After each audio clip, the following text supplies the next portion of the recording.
Hola. Vale. So next one is Thaleia, coming from the IMDEA Research Institute in Madrid. Cool. So, Hi, everyone. Thanks for joining my talk. It's going to be more research, so we're going to switch gears a little bit. So I am an assistant professor in a research institute in Madrid, Spain, and we do research with my group in using machine learning for resource management. So today there are two very big problems that we have to face and come up with solutions. So the first one is that our servers are extremely underutilized. We have huge computing infrastructures, and we're not able to use them to the maximum. So a lot of resources are left unused, and this is because of two reasons. Because cloud providers sometimes over-provision the resources so that all users can meet their peak demand and they can be satisfied. And on the other side, users themselves, when they use cloud resources, they typically don't know how much they need. So maybe they rent resources that are much, much more than they actually use. And this creates a gap and leaves resources unused. So the other very important problem that is becoming increasingly more and more important over the last few years is the environmental impact of cloud infrastructures, data centers, and overall globally, they emit huge amounts of CO2. So there is a lot of ongoing research on how we can lower these carbon emissions by managing our resources more efficiently. And even having idle servers, that's not a good thing because this leads to energy waste. And this is where AI comes into the pictures, and training these large models, large language models, is extremely computationally intensive and has an impact on sustainability. So what we do with my group is we focus in the system level resource management. So you can imagine on the top you have your applications, your users. In the bottom, you have your hardware, which could be heterogeneous, large scale, cloud, HPC. In the middle, you have the software that manages the hardware components and essentially allocates the hardware to the users, to the application, so that they can execute. Those systems monitor resource usage, analyze data access behaviors, and essentially what they do is they dynamically and proactively adjust resources. They move around resources from user to user, from application to application, so that they maximize the resource use and they improve application performance. So this all happens under the covers. The users have no idea that it's done, but internally this leads to higher resource efficiency, better cost savings, and all that. Now, a few typically used techniques, also mentioned in other talks today, is essentially the idea that when you have a cloud infrastructure and you have this notion of virtualization, you essentially can give to the user not what they ask for, but what they actually use. So under the cover, the system will take away some resources that are not used and give them to another user. And this is how we optimize for resource efficiency. And there are two very common techniques to do that: auto-scaling. So as the user needs more resources, the system gives them dynamically. So you scale up or down the number of containers, the number of servers that they're needed by the user. And then the other technique is overcommitment. So the provider is giving more virtualized resources than the ones that are physically available. So these are some cloud-level techniques that lead to better resource efficiency. The user remains happy, but under the covers, the resources are maximized and used to the maximum. Now, a very important component for these techniques to work is this notion of prediction. So the systems need to monitor resource usage, and they need to be able to somehow predict what's going to come. Does this user going to use more resources in the future? Then I will need to proactively auto-scale. And this is important. This is an important part of the system because it's what leads to the solution being effective. The more accurately we can predict the future load, the more proactively and best we can allocate the resources. And this is a typical example of what resource usage looks like. So on the y-axis, you see the average CPU usage. On the x-axis, you see time. And you see a very nice daily pattern. So the user wakes up, starts using their server during the day, during the night, they go to sleep, they're not using it anymore, and this repeats daily. So these kind of patterns, the daily patterns, are easy to predict. We have a lot of statistical ways to understand their periodicity, the cycles. These are quite predictable. Maybe it doesn't look like this, maybe it looks like more spiky, but the spikes happen at the same time every day. But what's unique in the cloud is that you can have completely unexpected patterns. You may have users that use the resources in a very bursty way, and then you may have users that you've never seen before, new applications executing, new users coming into the system. So what can you even do there? Can you even predict those behaviors? So this is where machine learning comes into the picture, and in research we are questioning whether we can use machine learning to learn those patterns of resource usage. Of course, this comes with positive and negative aspects. The positive is that machine learning can learn complex patterns, it has high accuracy, we can use it as a black box, we don't really need to be ML experts to use it, we can train our own models. And there are opportunities for transfer, continuous learning, online learning. So this is great.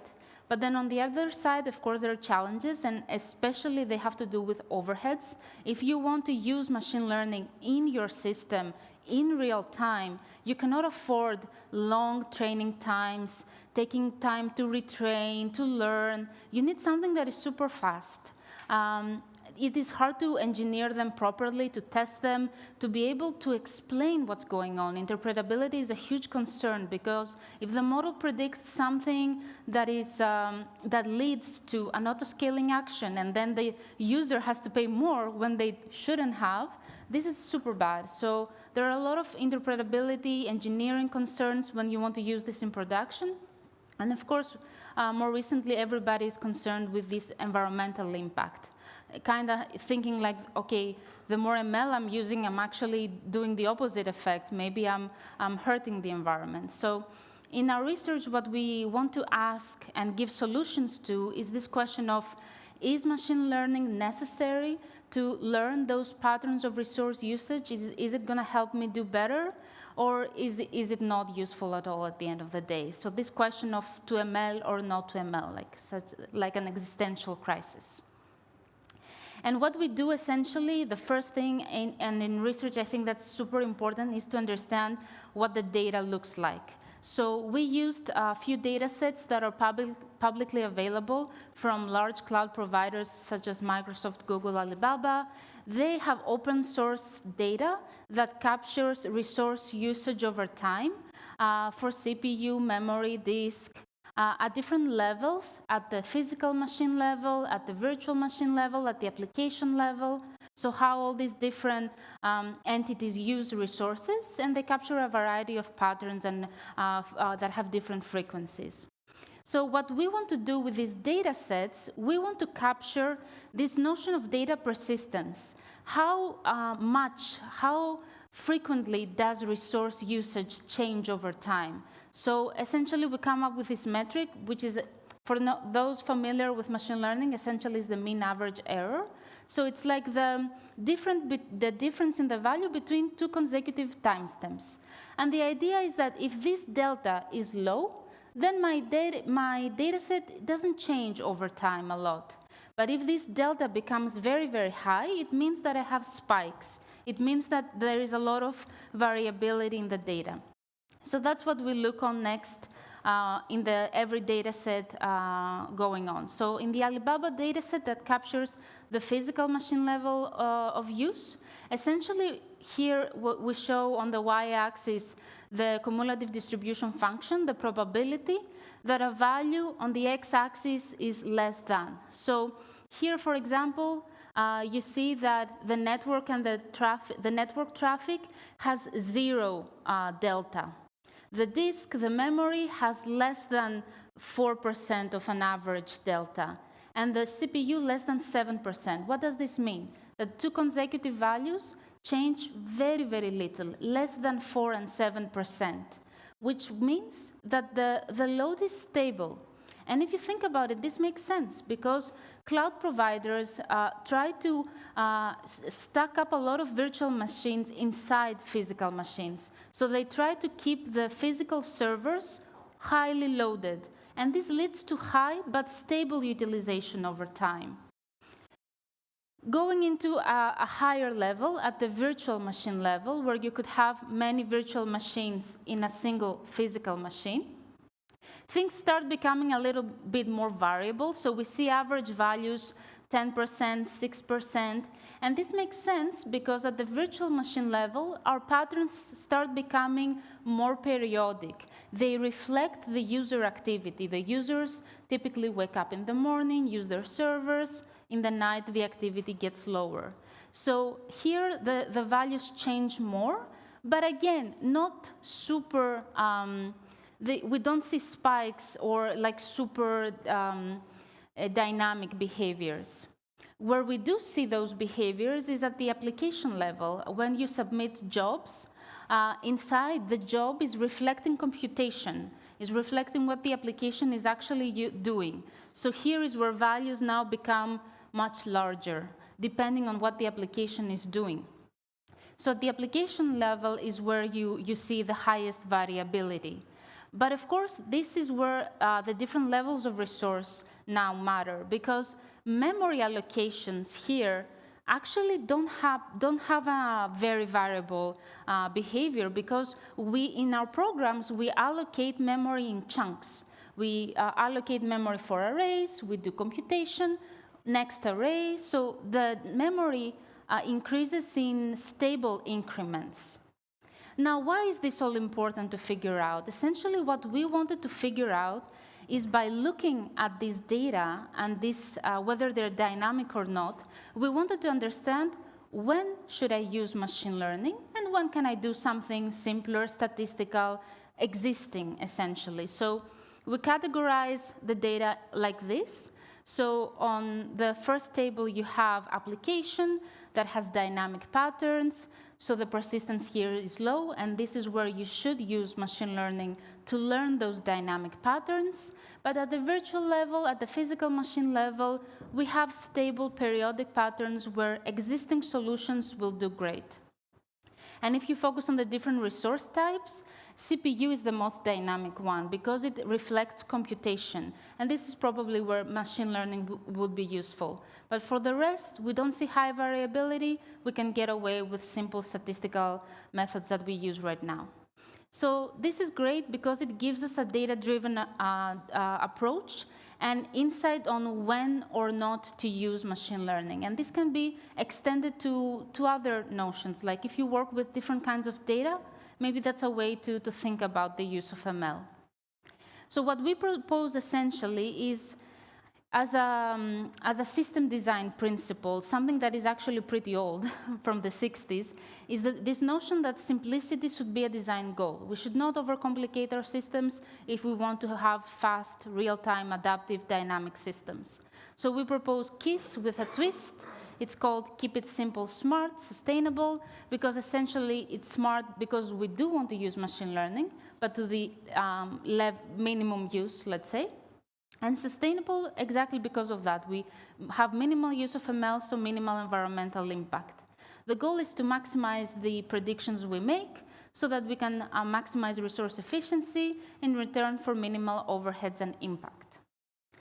And this is the system design philosophy, essentially, approach we propose. So when we want to integrate machine learning into our systems, essentially, we need a way to monitor resource usage on the left over here.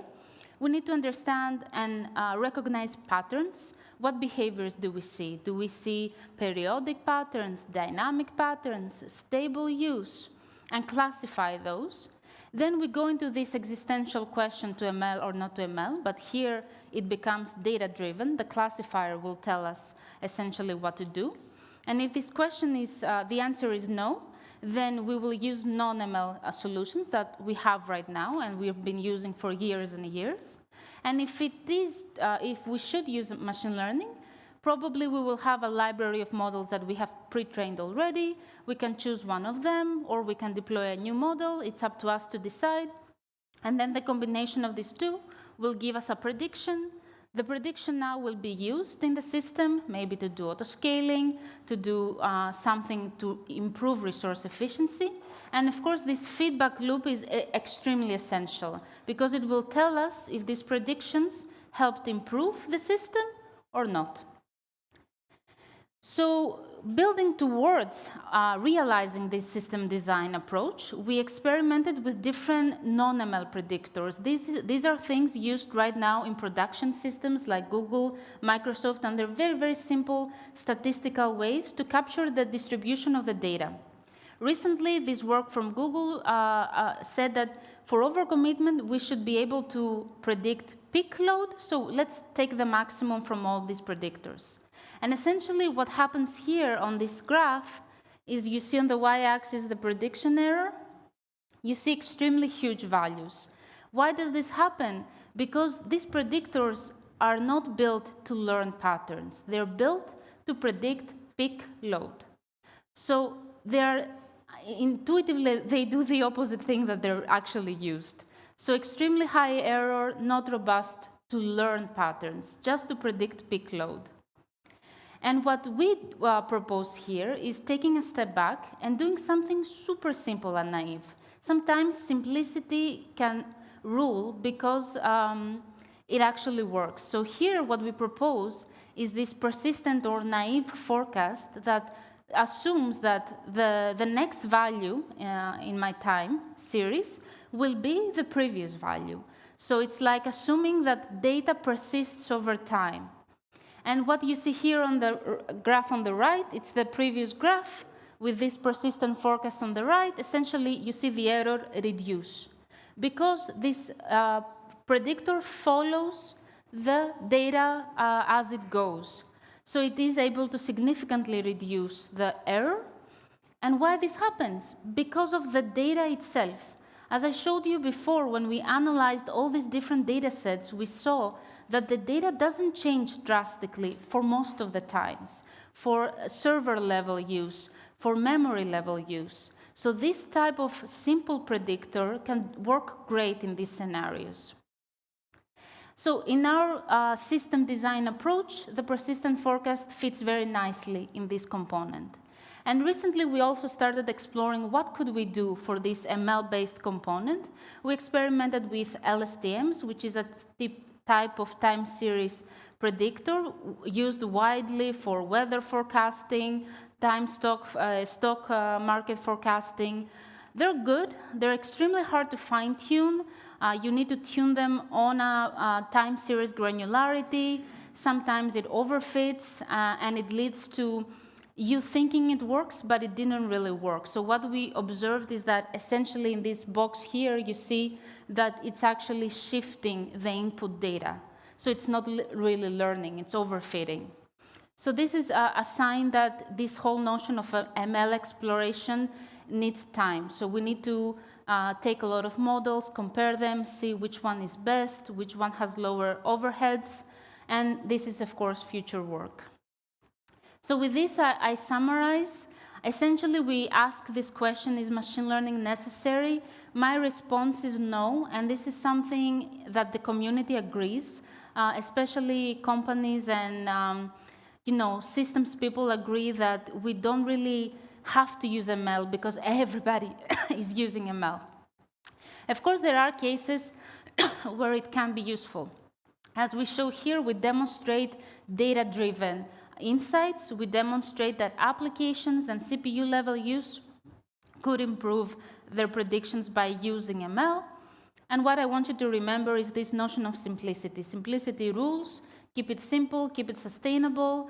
And yeah, that's all I have for you today. Thank you.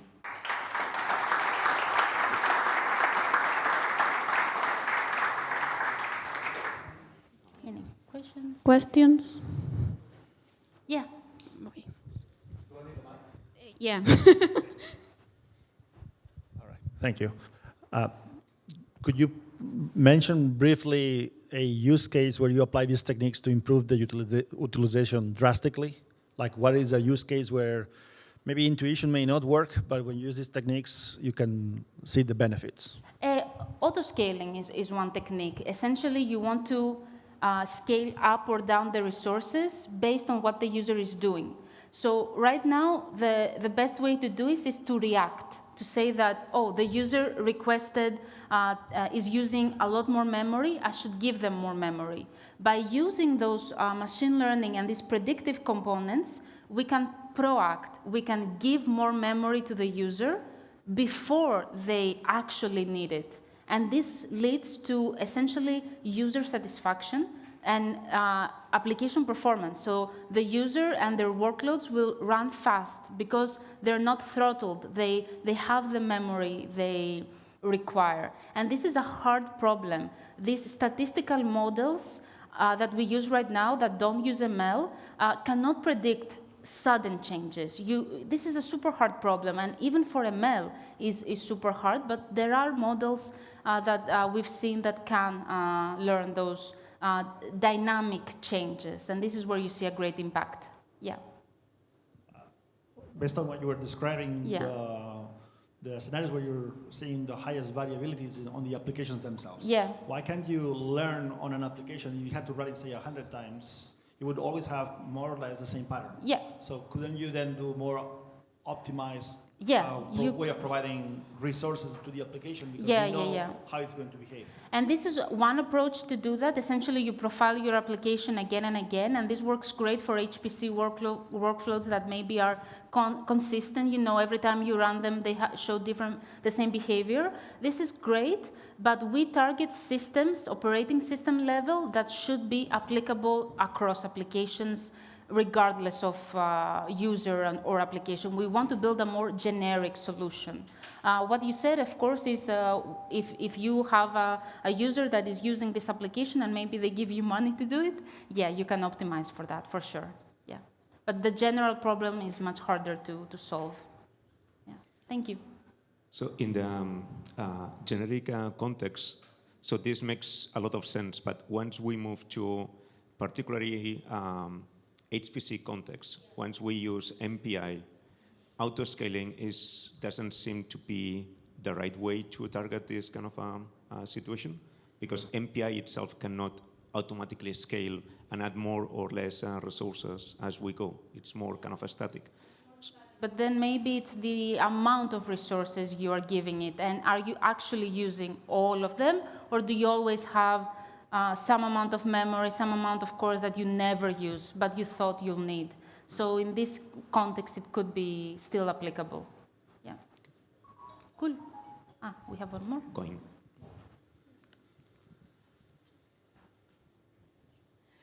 So this approach is actually applied to resource management, right? Yeah. So that the prediction of the resources. Yeah. I was wondering if it can also be applied to the energy consumption prediction. Yeah, I mean, there yeah. are models for that. Because I know that it is time series, right? Yeah. Very tight to time, and Yeah. whenever we have time series, it's difficult to do ML on that. Yeah. So it's like always easier to do statistics methods Yeah. on it, especially. And actually, the energy consumption can be also very interesting, especially if you are in a smart grid environment, and you also want to have information that's also flowing in addition to, like, for demand response and stuff. Absolutely.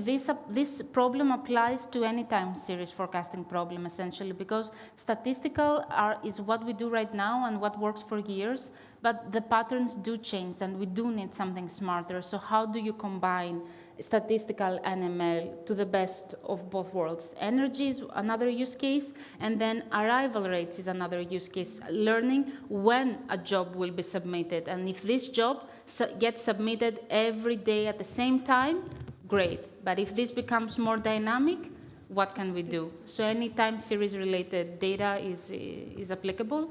Again, we need to study the data, as we started with studying the data, understanding how dynamic they are, and this will tell you which direction to go. Yeah. Thank you. Cool, thanks. Okay, well, okay. Now we have time. Hi, thank you for your talk. It's a related question about your last comment. How would these models adapt to unpredictable scenarios, right? In research, we usually never know when a user is going to submit a job. Sometimes you have the cluster full and people waiting for days, and some other times you have the cluster empty. Yeah. So if it's something completely unpredictable, ML will not do anything. They will not save you. But there are ways to understand, is it truly unpredictable or have I seen it before? Because when you have a lot of users, when you have a lot of jobs, applications, you want to see, there is this notion of similarity. Have I seen this before? Is this similar to a time series that I've seen before and maybe have a model?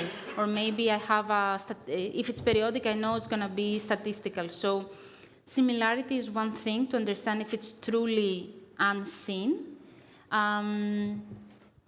Yeah, similarity, and what else I wanted to say? And then, if you need to have a history of observations. If it's something that you don't know at all what's happening, because all of these solutions are based on historical observations. By what happened in the past, you predict what's going to happen in the future. If you don't have any history, you just can be reactive. You can just see, this is happening, I react. If I have history, I can proact. You can think of it this way. Thank you.